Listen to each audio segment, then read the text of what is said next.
अगर कोई किसी को मिमिक कर रहा है तो उसका हक है वीडियो बनाना, उसमें गलत काम क्या है? उसको वीडियो को उन्होंने अपने अपने प्लेटफॉर्म से चलाया तो नहीं, तो उन्होंने बनाया वीडियो, तो इसमें गलत क्या है? जिसने किया ये काम उसने सोच समझ के किया होगा, उसके बारे में मैं टिप्पणी नहीं करूंगा, क्योंकि मुझे कोई हक नहीं है इस बारे में टिप्पणी करने का। अगर मैं होता तो शायद ना करता, लेकिन ये तो उसका अपना अधिकार है। और ये राजनीति से जुड़ा हुआ नहीं है, क्योंकि जो जो अपमान हो रहा है, संवैधानिक पदों का जो अपमान हो रहा है, वो इस तरीके से हो रहा है कि लोकतंत्र को ख़त्म करने के लिए, और जहाँ जहाँ भी विपक्ष सरकारें बैठी हुई हैं उन सरकारों में दखल अंदाजी करके गवर्नर के द्वारा, वो भी तो एक संवैधानिक पद है ना, और धनखड़ जी भी गवर्नर रह चुके हैं, तो उनके कार्यकाल में बात नहीं हम करेंगे। लेकिन the fact of the matter is कि ये गवर्नर, चाहे वो तमिलनाडु में हो, चाहे केरला में हो, चाहे पंजाब में हो, चाहे वो किसी और जगह हो जहाँ विपक्ष की सरकार हो, पश्चिम बंगाल में हो, ये गवर्नर कर क्या रहे हैं? बिल अपने पास रख लेते हैं, जो लेजिस्लेचर से पास होता है पारित नहीं, आगे नहीं भेजते, वापस नहीं भेजते, कानून बन नहीं सकता, सुप्रीम कोर्ट को टिप्पणी करनी पड़ती है। और ये अपमान हम कर रहे हैं, वो सरकारें कर रही हैं, तमिलनाडु की सरकार कर रही है अपमान, या गवर्नर अपमान कर रहा है? इस सवाल का जवाब होना चाहिए ना। और ये अपमानित की बात क्यों आई? ये बात तो पहले भी सोचनी चाहिए थी कि इलेक्शन कमीशन के इस पद का कौन अपमान कर रहा है? ऑपोजिशन अपमान कर रही है। अरे भैया, आपको मालूम है, देश की जनता को मालूम है किस एक तरफिया फैसला करती है इलेक्शन कमीशन, तो कौन अपमान कर रहा है? वाइस चांसलर्स के पद का कौन अपमान कर रहा है? छात्रों के खिलाफ यूएपीए लगा देना, कौन अपमान कर रहा है? पदों का कौन अपमान कर रहा है? जो कानून की संस्थाएं हैं उनका दुरुपयोग कौन कर रहा है? संविधान का अपमान कर रहा है। आप तो छोड़ दीजिए, आपके पद की बात करते हैं, संविधानिक का अपमान कौन कर रहा है?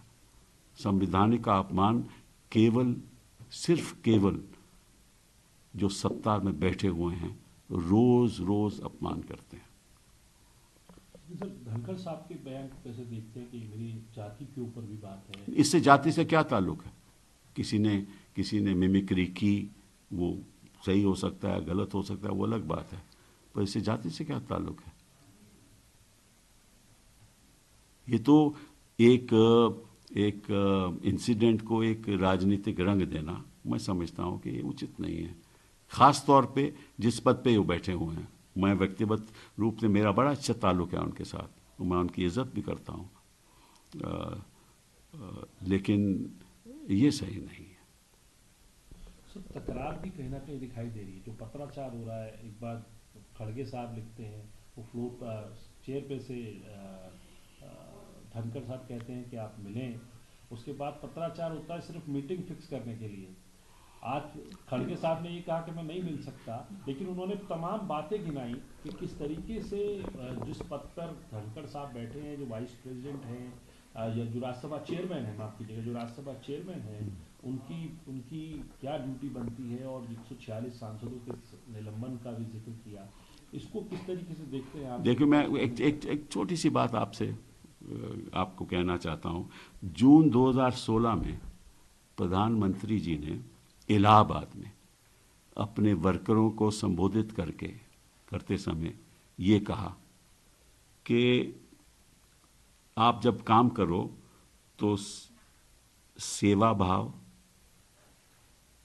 संतुलन, संयम, समन्वय, सकारात्मक, सद्भावना और संवाद के साथ करो, ये उन्होंने कहा। मैं पूछना चाहता हूं प्रधानमंत्री जी से, और ये सब जो संस्थाओं पर बैठे हुए हैं, क्या ये हो रहा है? कहाँ है वो सेवा भाव? ट्विन इंजन सरकार सेवा भाव है, डबल इंजन सरकार सेवा भाव है, ऑपोजिशन को खत्म करना सेवा भाव है। संतुलन, ये संतुलन की बातें हैं। ये संतुलन हो रहा है पार्लियामेंट में या पार्लियामेंट के बाहर। ये संयम है जिनकी ये बड़ी बातें करते हैं।